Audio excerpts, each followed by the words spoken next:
Back in Wilton, New Hampshire at the Vale End Cemetery. Now I had to come here to show people of the photo that I took. I did take a couple close-up photos, and now I'm going to do a video to show if anything. And I believe for certain now this is the blue lady's gravestone. And I wanted to show, I did take a picture further back, and I got a face that looks like it's lined up over the stone, say so, but I just want to make sure people know this area. This is why I got to do this video, because as you can see, if there was a face, say so, up in this area over top of the stone, and people are going to say, oh, it's tree lines or whatever or whatnot, we'll take a good look at this of how far back the trees from this stone. And if there's any indication of any kind of tree or leaves making a face, I think it's virtually impossible to make any kind of face out of any of these leaves, trees, shadows, because there's not enough in this area, as you can see, that would do that. I mean, I'm standing right, and this is how far the stone sits, as you're going to see, from the tree line of the cemetery, and how far back it sits. There's some other things I wanted to mention, due to the fact that I've got so much information on this damn thing, and I forget things. But me driving around in this area, and once again, I've, literally scope out every piece of inch of area there is, and what I can tell.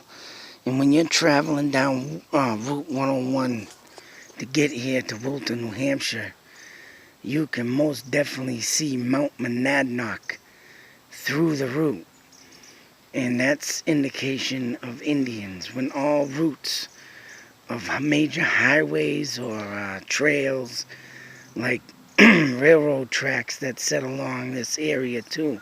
And like I said, if you go on this bound way of the cemetery, there's falls, and you have the Sohegan River, and all of this lays within the area of this cemetery. And it's very, very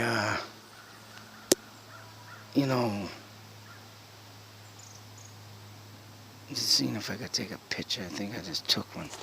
But it's very, very cynical how these, and like I say, the lay of the land over there with the river and everything. I mean, yeah, the river, no, the lake that leads to Townsend, Mass.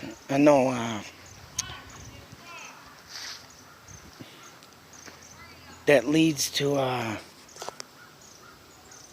the Wadata Mountain in Ashburnham. It's all of this leading in one area. All of this that leads, en route to one another. That's what I want to get out.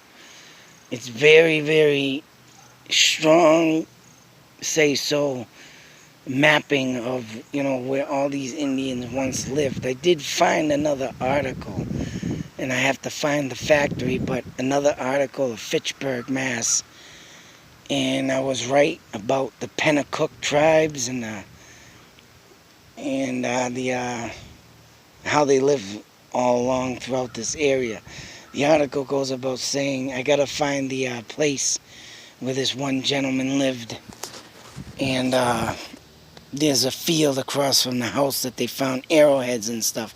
But like I said in all my videos, it was not very populated in Fitchburg, Mass, but there was Indian activity and small tribes that lived through there. And there's one area where a factory is, they talk about, I have to go over this in another video, but there's a Rocky Mountain thing, a hilly area that leads to the river, Nashua River. And I just got to find out where that factory once set. They have the old name of it, but all the factories around there have changed, of course. there forth. But coming back here, man, and noticing that face, like I said, I just wanted to get this picture in of how far back the stone sits. And I forgot I don't know if, I think I might have mentioned in the first video, but this woman was supposedly murdered. And I believe buried alive. But it was a murder type thing, so whatever the case may be, I mean, here she lies. And wow, the crow, man. Didn't hear that last time I've been around, but it's starting to come forth this way. But the story with her is trying to find her murderer. What the hell was that? What the hell?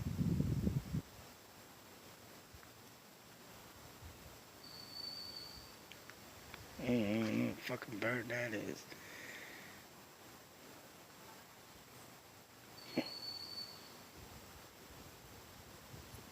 What? Crazy shit, man. Once again, now as many times I come to this damn friggin' cemetery, I ain't never heard nothing like that.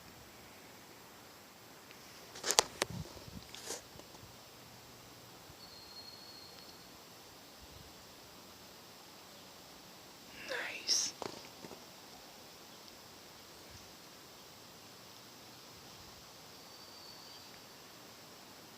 And he's moving around.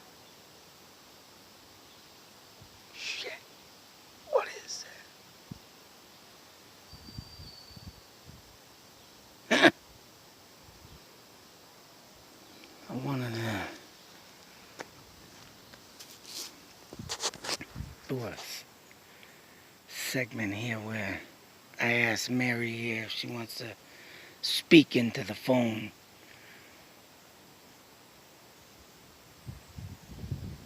There you go. Crazy shit, man. That's nice. Now it stopped. Whatever the hell that was, I never heard that anywhere in the woods.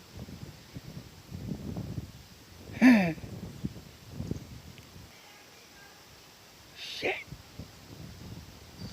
Oh, there he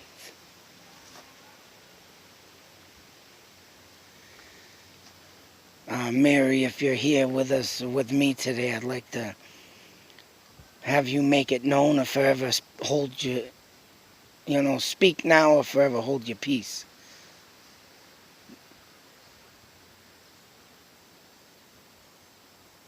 And speak right into this phone. Give me some activity. Give me some signs that you are here. And that if you were murdered, do you have a name? Say it into my area.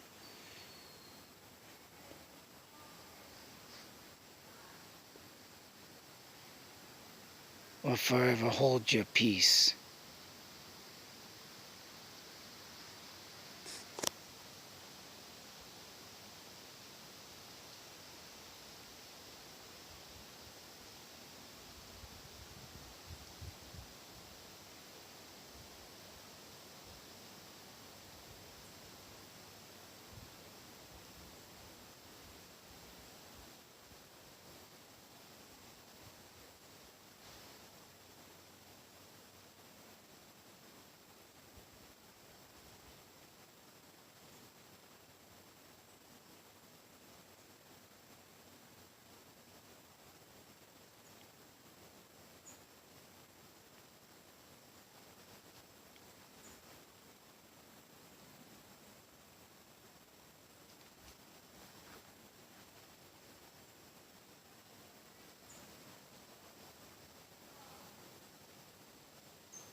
Boy, every time I come somewhere, man, something new occurs. Especially in this place. And that, there goes that thing that I'm whistling off to the distance. I ain't never heard that in the woods. And I've been in the woods a lot and found them throughout my life. Just like I was down in Coggeshall Park, I caught something down there. Making a noise I never heard. But I wasn't going to stay long here. And I got my kid here and there. My wife, so there's something in that little. We'll find out later. Other than that, another nice visit to Vale End Cemetery.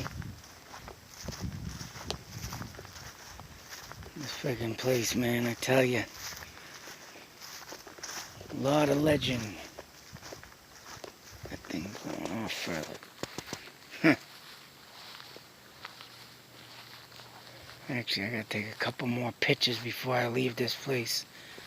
I took a couple close-up pictures. Now I'm gonna stand back here and take some more like I did before. Hopefully I get something. And it's always in this area too, because when I did my night video over here, I was over in this section over in here on the road near that tree. In between them two trees there. Always in this area something occurs, so crazy, man, crazy. There's people still being buried in this place up to date from 2003 to I think 2016. And this was, I read a sign, I'm gonna put it on a thumbnail pic, but I guess this was one of the first cemeteries built in Wilton, New Hampshire. But once again, the legend of this, and an old gentleman told me that this land is cursed. Like I said, this was an Indian tribe living dwelling. And of course, if you come up here, please pay due big respects to this place. And make sure you don't run across the Pukwudgie. What I do is I'm going to do it today. So I'm going to sit Indian style. Yeah, and I'm going to raise my right hand. And that's how you pay respect to the Indians.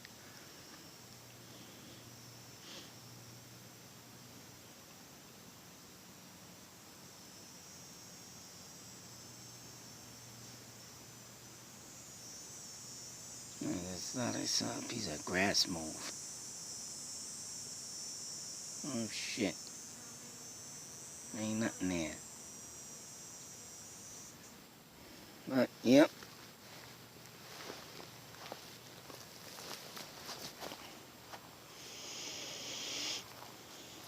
But when I come here, boy, man, I tell you, I feel at home, baby. Shit, I like to camp here one night. But I am going to try, like I said, to do another night video here. When I did it in the wintertime, oh man, that was nasty. Oh, damn, my fingers were frozen by the end of that video. Let's see what I can do to get back out here. And you know something? Wow.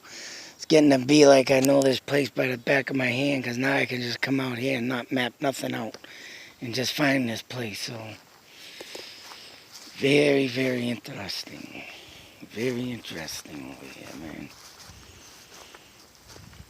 But there is something here. I can feel it. If anybody's got the time to come out here and get out here and try to get something, I'd give it a shot. Until that next video, be safe, take care, and believe. Out.